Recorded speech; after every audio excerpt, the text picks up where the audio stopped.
ತಾಲೂಕಿನ ಹೊರಕೆ ದೇವಪುರ ಸಮೀಪದ ಕಣಿವೆ ಜೋಗಿಹಳ್ಳಿ ಗ್ರಾಮದಲ್ಲಿ ಸೋಮವಾರ ತಡರಾತ್ರಿ ಕಿಡಿಗೇಡಿಗಳು 30ಕ್ಕೂ ಹೆಚ್ಚು ಅಡಿಕೆ ಸಸಿಗಳನ್ನು ಕಡಿದು ಹಾಕಿದ್ದಾರೆ. ಗ್ರಾಮದ ತಿಪ್ಪೇಸ್ವಾಮಿಯವರು ತನ್ನ ಜಮೀನಿನಲ್ಲಿ ಸಾಲ ಮಾಡಿ ಕಳೆದ 5 ವರ್ಷಗಳ ಹಿಂದೆ ಅಡಿಕೆ ಸಸಿಗಳನ್ನು ನೆಟ್ಟು ಹನಿ ನೀರಾವರಿ ವ್ಯವಸ್ಥೆ ಮಾಡಿದ್ರು.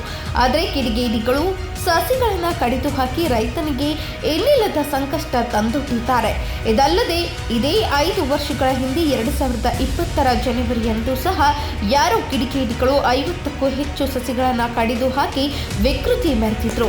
ಇನ್ನು ಈ ಪ್ರಕರಣವು ಚಿತ್ರಹಳ್ಳಿ ಪೊಲೀಸ್ ಠಾಣೆಯಲ್ಲಿ ದಾಖಲಾಗಿದ್ದು, ಪೊಲೀಸರು ಸ್ಥಳಕ್ಕೆ ಭೇಟಿ ನೀಡಿ ಪರಿಶೀಲನೆ ನಡೆಸಿದ್ದಾರೆ. ಈ ಬಗ್ಗೆ ಶೀಘ್ರ ತನಿಖೆ ನಡೆಸಿ ಆರೋಪಿಗಳ ವಿರುದ್ಧ ಕ್ರಮ ಕೈಗೊಳ್ಳಬೇಕೆಂದು ರೈತ ತಿಪ್ಪೇಸ್ವಾಮಿಯವರು ಆಗ್ರಹಿಸುತ್ತಿದ್ದಾರೆ. ಆದರೆ ಬಡ ರೈತನಿಗೆ ನ್ಯಾಯ ಸಿಗುವುದೋ ಇಲ್ಲವೆಂದು ಇನ್ನಷ್ಟೇ ದಿನದಲ್ಲಿ ಕಾದು ನೋಡಬೇಕಾಗಿದೆ.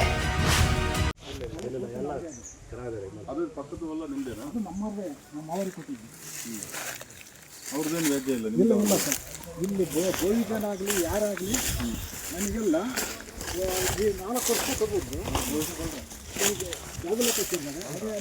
ಯಾರಿಗಿತ್ತು ಜಾಗದ ಲೆಕ್ಕಾಚಾರ? ಆ ಲೆಕ್ಕಾಚಾರ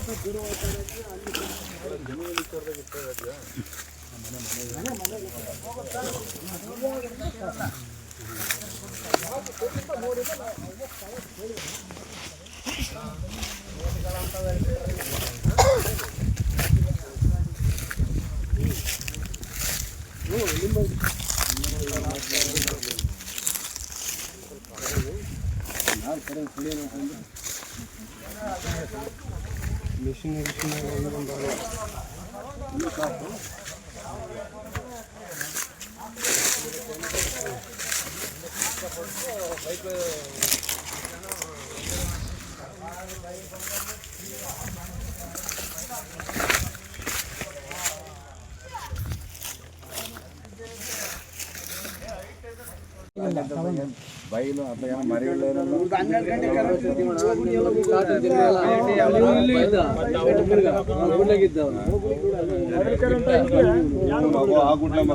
ಮತ್ತೆ